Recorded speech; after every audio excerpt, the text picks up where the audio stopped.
सगळ्यात सोपा उपाय सांगतात. तुम्हाला जरी चारही पुरुषार्थ मिळवायचे तर यावत भूत मात्राच्या ठिकाणी फक्त नम्र व्हा. मिळाली तुम्हाला पुरुषार्थ, नम्र व्हा. हो, नम्र व्हा. नम्र झाला भूता, त्याचा फायदा काय? तेने कोंडिले अनंत. याच्यापेक्षा कोणता मोठा पुरुषार्थ आहे का? भगवंतावर सत्ता गाजवणं, ह्याच्यापेक्षा कुठं कोणता मोठा पुरुषार्थ आहे? मग हे धर्म अर्थ काम मोक्ष हे तर चार पुरुषार्थ आहेतच, पण मी आणखीन तुम्हाला चार सांगतो. ते जनरल सांगतो. जनरल स्वतःवर सत्ता गाजवणं पुरुषार्थ आहे. ऐका बरं का, स्वतःवर सत्ता गाजवणं पुरुषार्थ, जगावर सत्ता गाजवणं पुरुषार्थ, त्याच्यापेक्षा अवघड पुरुषार्थ आहे काळावर सत्ता गाजवणं, आणि त्याच्यापेक्षा अवघड पुरुषार्थ आहे भगवंतावर सत्ता गाजवणं. आता ह्याच्यापेक्षा मोठा पुरुषार्थ नाही. भगवंतावर एका एकाचा विचार करू आपण. पहिला पुरुषार्थ मी सांगितला, स्वतःवर सत्ता गाजवणं. आहे आपली स्वतःवर सत्ता? कोणते चॅनल चालू आहे घरात सध्या? संस्कार का आस्था? लोक म्हणतात तसला ऐकून बोर होतंय ना राव महाराज. मग कसं लागतंय? झिंग झिंग. तसं आहेत का पंचकर्मेंद्रिय पंचज्ञानेंद्रिय आपल्या ताब्यात? हाय स्वतःवर सत्ता? दुसरा पुरुषार्थ आहे जगावर सत्ता गाजवणं. गाजवली ना कोण? मोठमोठ्याने जगावर सत्ता गाजवली. एकाला तर पदवीच होती माग, जगत जेता सिकंदर. जगत जेता. ती जागतिक परिषद भरली होती पा शिकागोला, जागतिक धर्म परिषद. आता परवाच स्वामी विवेकानंदजींची जयंती झाली म्हणून सांगतो, 1 मिनिटात फक्त. जिंकली का नाही त्यांनी जागतिक परिषद? तिथं परिषदेला गेले, आपला हिंदूंचा धर्मग्रंथ, हे वारकरी महाराज मंडळी सोडून बाकीचे बोला बरं. हिंदूंचा आपला धर्मग्रंथ कोणता आहे? गीता. गीता, श्रीमद भगवत गीता. आता इथं एवढा हिंदू समाज आहे. मी तुमच्या मुलासारखा आहे, कोणाच्या भावासारखा आहे, राग येऊ देऊ नका. पण ह्याच्यातलं किती जणांच्या घरी श्रीमद भगवत गीता आहे तेवढे हात वर करा बरं. बघा किती टक्के येते. हिंदूच आहेत ना सगळे. हे लय मोठं दुर्दैव आहे सध्या. तुकोबाराय म्हणतात आपला धर्म कोणता आहे, धर्मग्रंथ कोणता आहे हे सध्या कळलं नाही का? डोळे झाकून बसलात का काय? ठरवतो न कळे काय झाली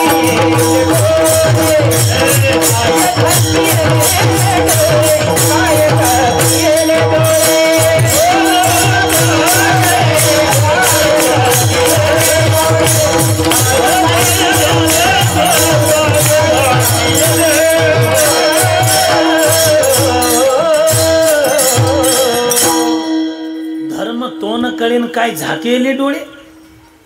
आपला धर्म कोणता आहे, धर्मग्रंथ कोणता आहे हे कळलं नाही सध्या. त्या काळाराम मंदिरामध्ये नाशिकला माननीय मोदी साहेब आले होते आणि आमची काही संप्रदायातली ज्येष्ठ मंडळीला निमंत्रण होतं. त्यावेळेला आम्ही सर्वांनी मिटिंग घेऊन ठरवलं, साहेबांना दुसरं काही मागायचं नाही. काय ज्ञानोबा आहे तुकोबारायांनी कमी केले त्यांना मागाय, फक्त एक मागणं सध्या गरजेचं आहे. पूर्वी हे जुनी मंडळी आहेत ना माझ्यासमोर बसलेले, वडिलाच्या आजोबांच्या वयाची, ह्या मंडळींच्या काळात शिक्षण कमी होतं. शिक्षण कमी होतं पण संस्कार चांगले होते. आज संस्कार कमी झाले, शिक्षण भरपूर झाले. काय पेटवायचंय का ते शिक्षण? लई जास्त शिकले म्हणजेच काही लई समाधानी असतात हे डोक्यातून काढून टाका.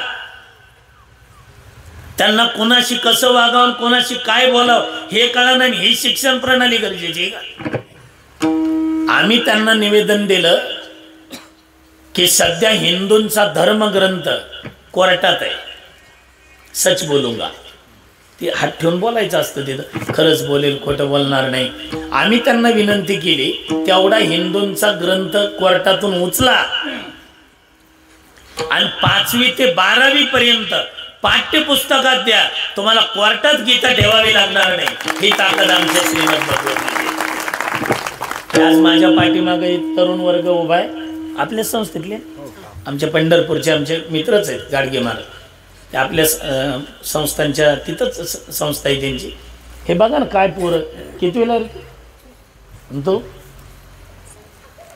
बघा केवढं पोरग इकडं ते ना ह्याच्यात दाखव बाबा हे काय काय हे बघा केवढंच आहे. आता मागच्याला तर दिसायचं नाही हे चौथी म्हणजे लय झाला 8 ते 9 वर्षाचं पोरग, पण काय ताल आहे, काय टाळ धरते, काय नाचते. कधीतरी आपल्याला बी वाटू द्या की 101 हा 101च ना मग समाधी सोहळा हा चालू आहे, तर आपल्या अंतकरणात वाटू द्या की ह्या वर्षी संस्थेतले पोरं पाहिले तर पुढच्या वर्षी आपलाही नातू इथं टाळ घेऊन उभा राहिला पाहिजे. हे लय गरजेचं आहे सध्या दादा. संपत्ती जरूर मिळवा, पण संपत्ती कमवत असताना संततीकडे लक्ष द्यायला कधी विसरू नका.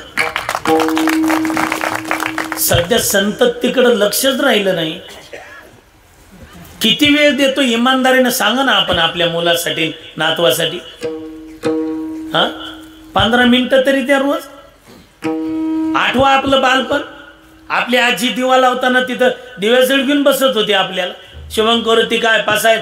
अहो पोरं जरूर सिमीला टाका, इंग्लिश मिडियमला टाका, इंग्लिश शिकवा, जर्मनीला जाऊ द्या, कुठं जायचे ते जाऊ द्या, पण पोरग इंग्लिश मिडियमला जरी टाकलं तरी संध्याकाळी घरी आल्यानंतर त्यांनी तुळशीजवळ दिव्याजवळ शुभंकरोती मराठीत म्हणलीच पाहिजे, तर ते संस्कार आहे. नाही तर काय करतोय काय आपण सध्या धर्मग्रंथ कळत नाही, काय तो कळत नाही, त्यात काय लिहिलंय हे तर लांब आहे. अजून जागा होणं गरजेचं आहे. तिथं श्रीमद भगवद्गीता छोटी म्हणून सगळ्या ग्रंथाच्या खाली ठेवली. हे मोठमोठाले ग्रंथ त्याच्यावर. स्वामीजी हसले आणि सगळा गोंधळ चालू झालाय, सभा संपत आलेली आहे. आणि मग त्यावेळेला स्वामीजींना सांगितलं बोला आता, म्हणजे कुणी ऐकूच नाही. ते भगवा वेश धारण केले. थोडा द्यावा लागतं ह्याला, थोडा द्या. सगळंच भरपूर आहे, फक्त ह्यात चिकटपणा करू नका. साऊंडही चांगलाच आहे, पण ते झालेत माग, तुम्ही झालाय माग. इकडं काय आवाज आहे ते तुम्हाला नाही कळत. हा ती कथेची सेटिंग केली, पण आपलं बी हे ह्याच्यासाठी बी पाहिजे ना. कथेला तिकडं तोंड करत जा, कीर्तनाला इकडं करत जा. स्वामीजी सोपं आहे ना, त्यात काय अवघड नाही. उद्या बघा करून हे कथे तिकडं कीर्तना इकडं करत. काय सांगत होतं, सगळ्यात खाली ठेवला बुडाला. नाही आपण त्याच्या पुढे गेलतो बाबा. ते गडबड गोंधळ सुरू झाला, आता सगळं बंद होणार आहे. त्यावेळेला सांगितलं बोला स्वामीजी. आणि आले ना स्वामीजी स्टेजवर.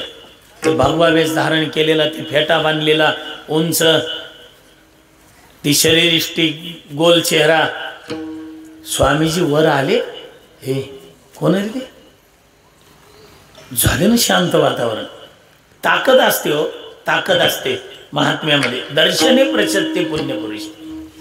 सगळं स्तब्ध वातावरण झालं. आणि स्वामीजी म्हटले, ते पहिल्या वाक्यामध्ये सभा जिंकली, माय ब्रदर सिस्टर्स, ते बंधू आणि भगिनींनो. 3 मिनिटं टाळ्या झाल्या म्हणे. टाळ्याच बंद व्हायना. हे तर जे आधी भाषण अर्धा तास केलेले ते तर म्हणले उपास धरल्याला बरं झालं असता. ह्यांनी पहिल्याच वाक्यात जिंकली सभा. आणि त्यांनी पुढं बोललेत, इथले जे नियोजन करते मंडळींनी, आमचा हिंदूंचा धर्मग्रंथ छोटा आहे म्हणून सगळ्या ग्रंथाच्या खाली ठेवलाय. आणि कमाल आहे हो, ह्या कृतीतूनच त्यांनी दाखवून दिलंय की वरच्या सर्व ग्रंथाला आधार आमचा हिंदुस्थानचा ग्रंथ श्रीमद भगवद्गीता आहे. कृतीतूनच दाखवून दिलं, कृतीतूनच. आणि मग तिथं सभा जिंकली. आणि मग 3 का 3.5 महिने स्वामीजी तिथं राहिले. प्रत्येक जण त्यांची वेळ घ्यायचा, भेटायला जायचा, वेळ घ्यायचा, भेटायला जायचं. ते काय जपान अमेरिका का जपानची एक नवयुवती रंबा, तिचं वर्णन ते रामकृष्ण मिशनने जो ग्रंथ काढलाय ना स्वामी विवेकानंदजी, मराठीत केलाय आता अनुवाद त्यांनी लिहिलंय. ती एवढी सुंदर होती म्हणे, पान खाल्लं तर लाल ते खाली चाललेलं दिसत होतं, काय सुंदर असं. आणि तिनं वेळ घेतली स्वामीजींची, देखणी आरस, बस तिच्याकडे पाहिलं म्हणजे पाहतच राहावं. नवयुवती आणि आली स्वामीजींच्या त्या एकांतामध्ये रूममध्ये. स्वामीजी बोले काय काम आहे? मग ते आता माहिती आहे तुम्हाला त्यांची पद्धत बोलण्याची, ती स्माईल देण्याची. मग तिनं ती बोलताना कृतीतून आणि बोलूनही दाखवलं, काही नाही. काय वक्तृत्व आहे तुमचं, काय देखणे आहेत तुम्ही, काय धर्माविषयीची निष्ठा आहे तुमची.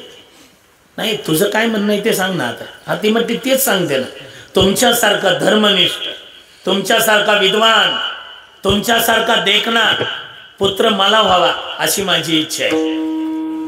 स्वामीजी म्हटले मग काही नाही, तुम्ही माझ्याशी लग्न करा. स्वामीजी म्हटले बघ माझा वेश, हे भगवं कशाला धारण केले, आता नाही करता येत. नाही मला तुमच्याशी लग्न करायचं नाही, करायचंय नाही, करायचंय. तुला माझ्यासारखा मुलगा पाहिजे ना. ऐका हिंदूंनो, आपण त्यांची लेकरं आहोत. त्यावेळेला स्वामी विवेकानंदजी म्हटले आपण लग्न केल्यानंतर मुलगाच होईल कशावरून, मुलगी झाल्यावर.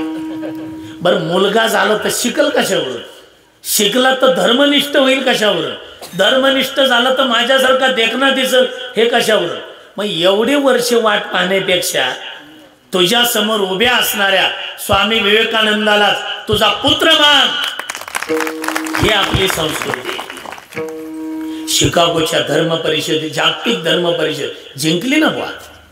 जगावर सत्ता गाजवणं पुरुषार्थ आहे, स्वतःवर सत्ता गाजवणं पुरुषार्थ, जगावर सत्ता गाजवणं पुरुषार्थ, आणि त्याच्यापेक्षा मोठा पुरुषार्थ आहे काळावर सत्ता गाजवणं. सोबत संपूर्ण जगावर सत्ता काळाची आहे, पण काळावर सत्ता गाजवली ना आमच्या संतांनी. जगा काळ खाय